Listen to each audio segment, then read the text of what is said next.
What's going on, everyone? Welcome back to another video. First and foremost, I just want to thank you guys for all the support so far. I did just hit 2,000 subscribers, I think, I don't know, maybe a month ago, a few weeks ago.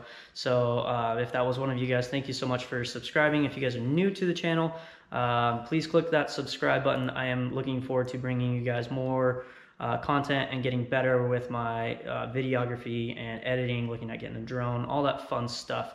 The reason why I want to do that is because I thoroughly enjoy it.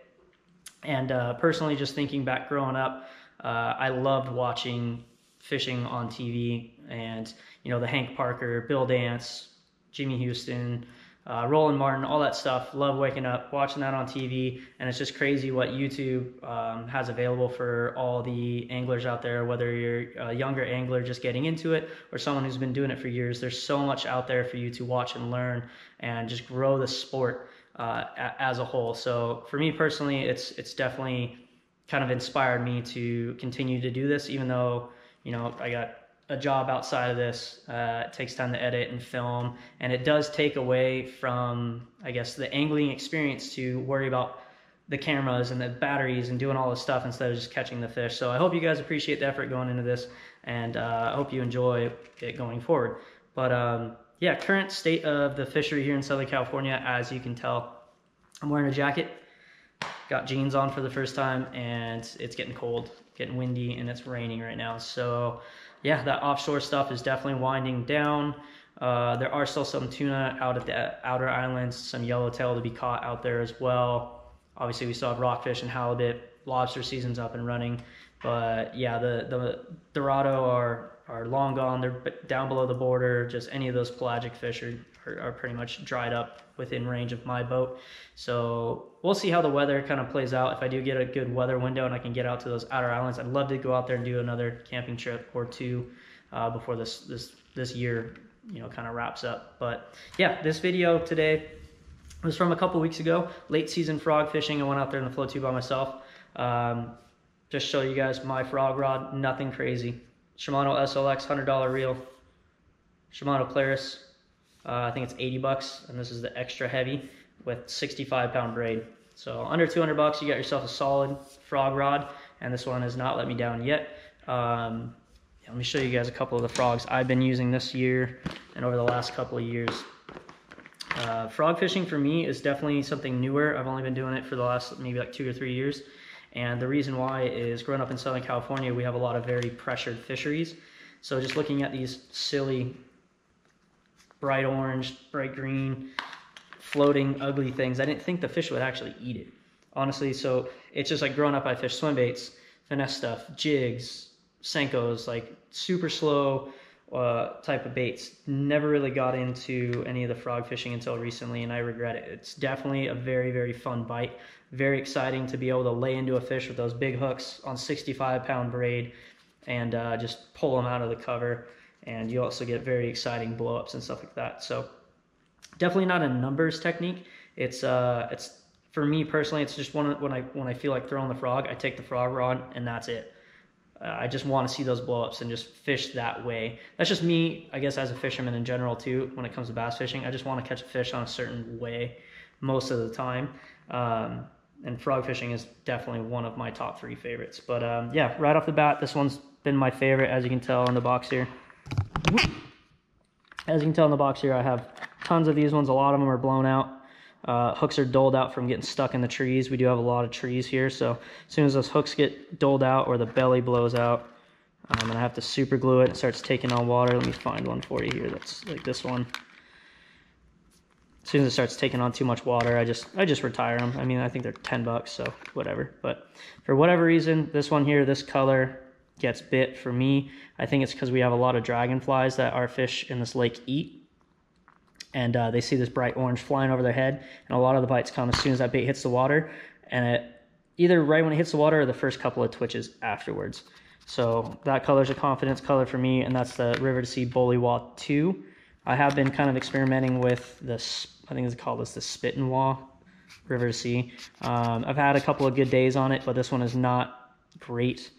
I guess just popping frogs in general are not great for skipping back into the heavy cover of the trees because this cup face likes to get caught on the twigs or in the bark. So this is more of like over the top of grass type of bait for me. Also this live target, I've caught a lot of fish on the live target here. Very realistic profile, but it's really soft. So this one does get stuck a little bit more when you cast it into that heavy cover, those thick trees. In Thule's it works great, but yeah, it just, when I have to skip it super aggressively to get it through, and it's literally like breaking sticks getting back to where I want it to be, and it likes to either compress and take on water or get stuck. But another great profile there. We got the Spro Bronze Eye. I just love this color. It's just a very cool looking color. I like to throw this one when it's a little bit lower light. Got the, you see the American flag one there with the black belly as well. It's got teeth marks all over it too. Those definitely get bit in that lower light, or when I need a little bit smaller of a profile. I like to throw that one when they're being a little finicky. Another frog I've been kind of experimenting with is this 13 fishing frog. This one is definitely a lot more firm than the other ones. So I'm looking forward to trying this one a little bit more, getting it way back into those sticks where these other frogs just get beat up and ripped up or stuck.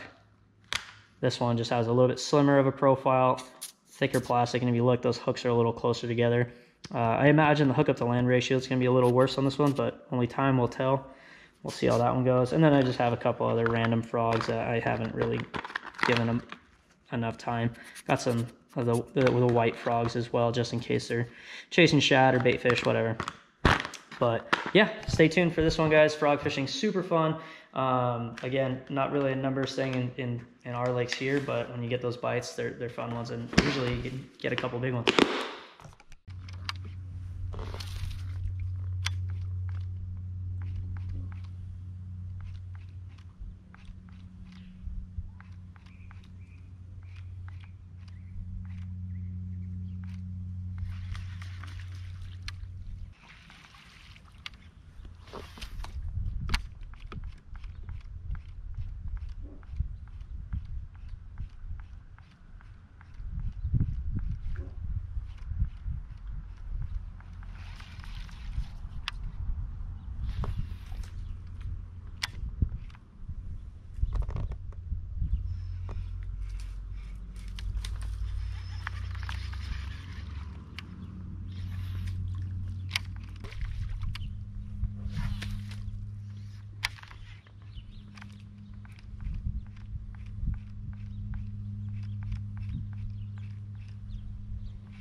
There we go.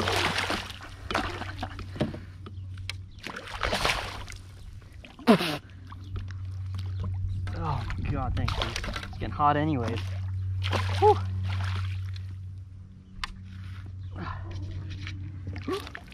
Oh, easy, easy.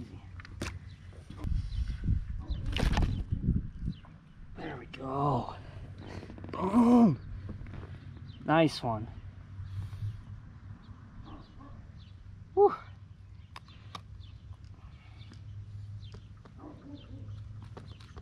This guy's been caught recently too. Nice frog eater right there. Just nice and shallow, just slurped on it. That was so sick. Woo! Like 3.5.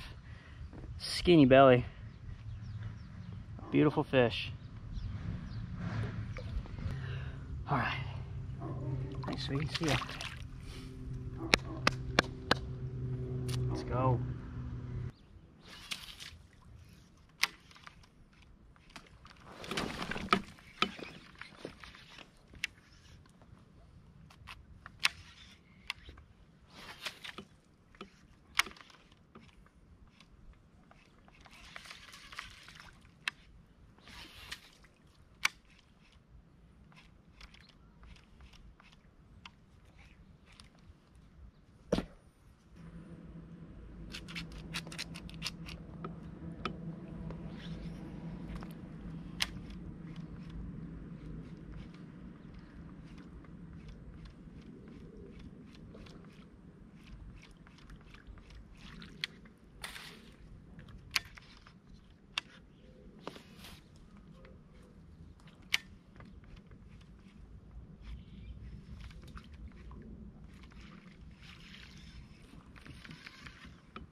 That was crazy. Wow, that was nuts. Little guy, but I saw something blow up over there. So I made that long cast and I popped it a few times. I didn't even hear a slurp. Didn't see a splash. I just went to like lift up the frog to keep it above this grass, this moss. And I just felt tension. Crazy. That little guy smoked it though. Nice.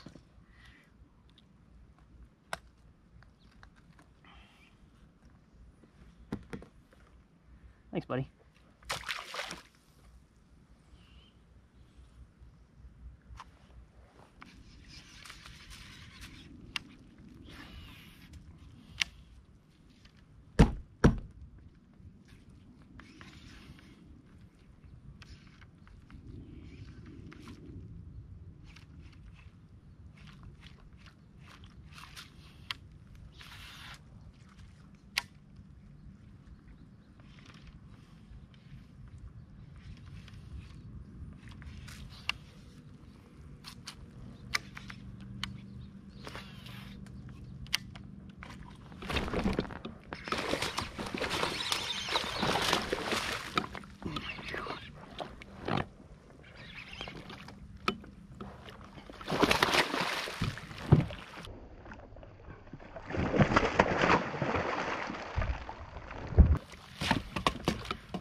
Oh my gosh. Look at that. Look at the freaking wake it made and all this crap. Wow. Whew. No freaking way. Oh, what's that one?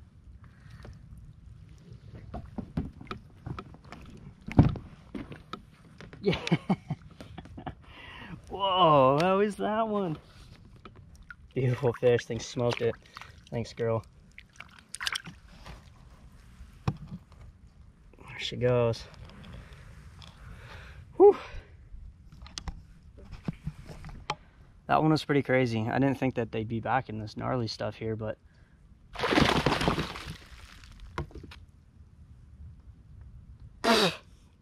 great. Gnarly stuff here, but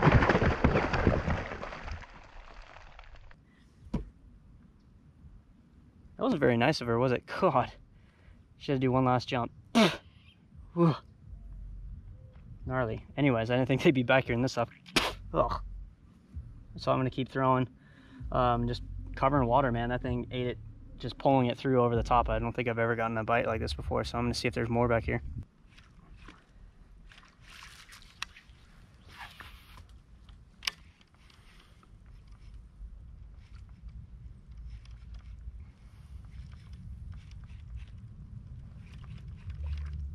Oh, I missed it.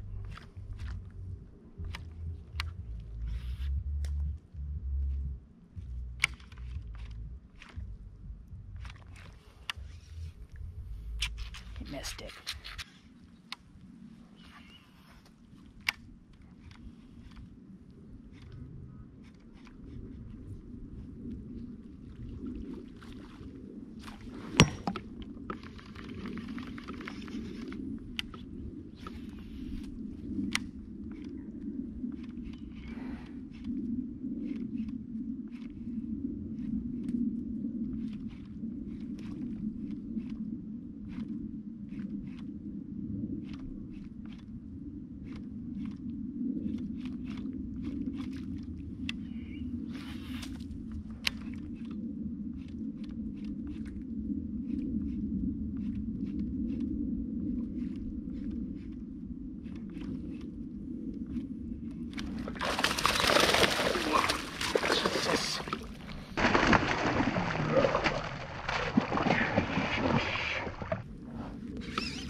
This is crazy.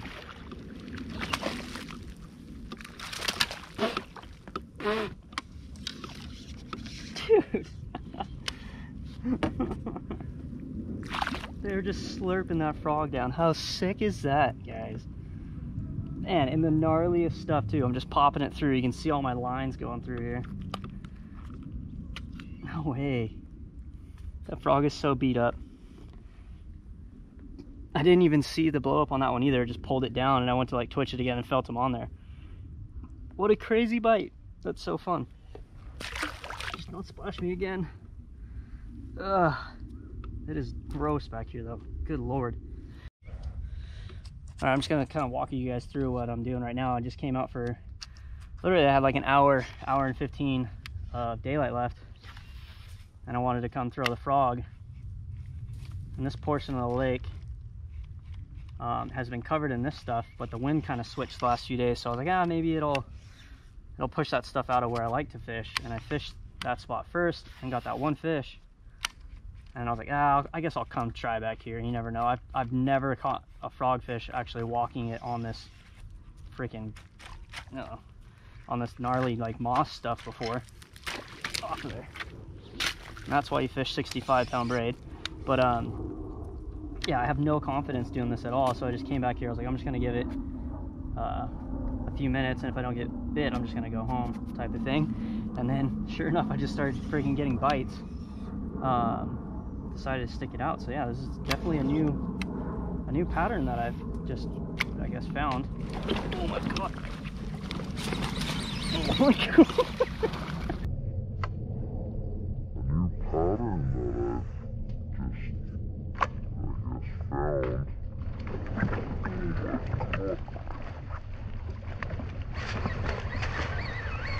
Yeah, I'd say it's a pattern.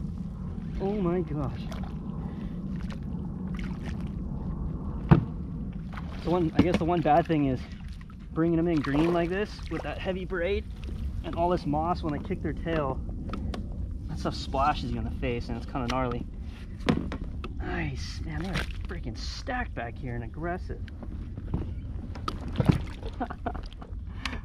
Oh man. Another 2-pounder there. I'd say that's a pattern, huh? Drag the frog over the top of this gnarly stuff. Gosh, look at how much moss that one got in its mouth. I'm trying to eat that frog, or probably me dragging him through the water, but either way, jeez. See him, bud. So sick. So yeah, this is apparently a thing. And that's why it's so important.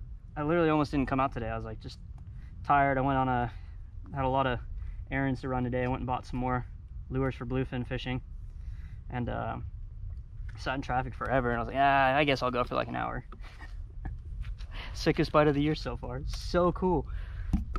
Look at, you can even see that frog in this stuff. Look at how thick this is. Literally just like the gnarliest stuff. Let's try to go to another one.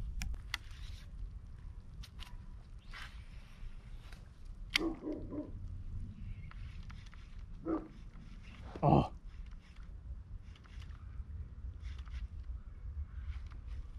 That was another swirl. That one probably a little smaller. He missed it. What I'm thinking is happening is that I think there's that grass growing underneath this stuff. So these fish are just kind of out free swimming too. They're not all just on this hard structure. Uh-oh. Uh-oh. And that's why I go through frogs so quick right there. But, oh crap. This one is about ready to be retired. See if I can get a few more out of them today. But yeah, I just got swirled on again. So I'm just gonna make as many casts as I can, just cover some water. It doesn't seem like they're being too picky. It doesn't seem like you have to walk the bait at all. Normally in open water or whatever, I have to walk this thing and get it to get bit, but this is just like keeping my line high because I got that braid, and the braid really grabs this algae and kind of sticks to it. So I'm just keeping that rod tip high,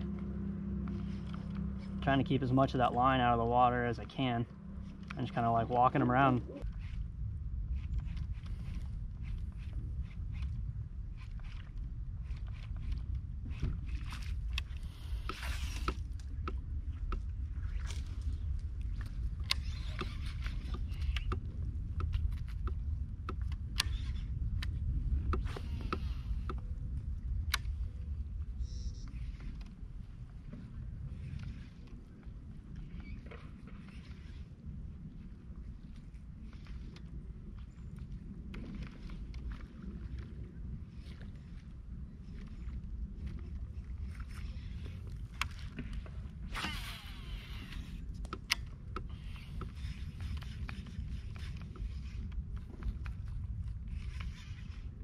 See if there's one out in the middle.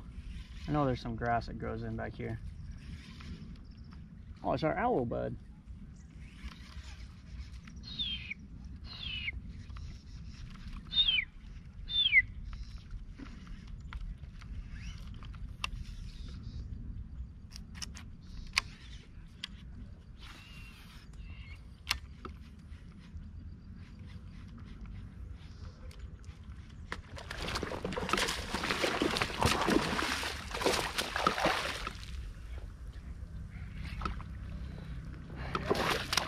No, don't splash me. Oh man, this is unreal. Okay.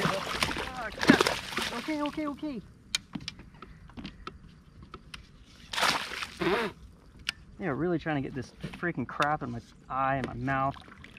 Woo! Man, talk about an epic afternoon, hour of bass fishing. Look at that. That's a chunkier one. Little one, but he's got a big old Bailey on him. Look at that. Smoked that frog. So cool.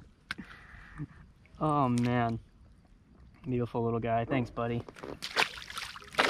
Oh, one last little jump. Sick. Alright guys, I'm going to call it there for the night because it's getting late and I still haven't eaten dinner. I'm getting hungry. But that was just an awesome, very surprised day because I did fish a little bit yesterday. Different part of the lake, and only caught a couple of fish, and I was like finesse-y fishing, really struggling to get bites. So just to come and just pick the frog, as you guys can tell, I only brought one rod. I'm just gonna throw the frog that way, you know, I'm not distracted by throwing other stuff if I'm not getting bites right away. And it paid off. I don't know how many I ended up landing, 5 or 6 I think, but got a couple of 3.5, 4 pounders, and the thick stuff, man, that's combat fishing at its best right there. That was just really fun. But yeah, if you guys haven't subscribed yet, please hit that subscribe button and like the video if you like this sort of bass content. I know a lot of my views come from the saltwater stuff, and I do love the saltwater, but like I said earlier, it is really nice to come out here and just relax, take a couple of days off running around offshore. The wind's up right now anyway, so even if I wanted to be out there, it's just, I would have got my butt kicked in my boat. So yeah, again, thanks for watching, guys, and we'll see you on the next one.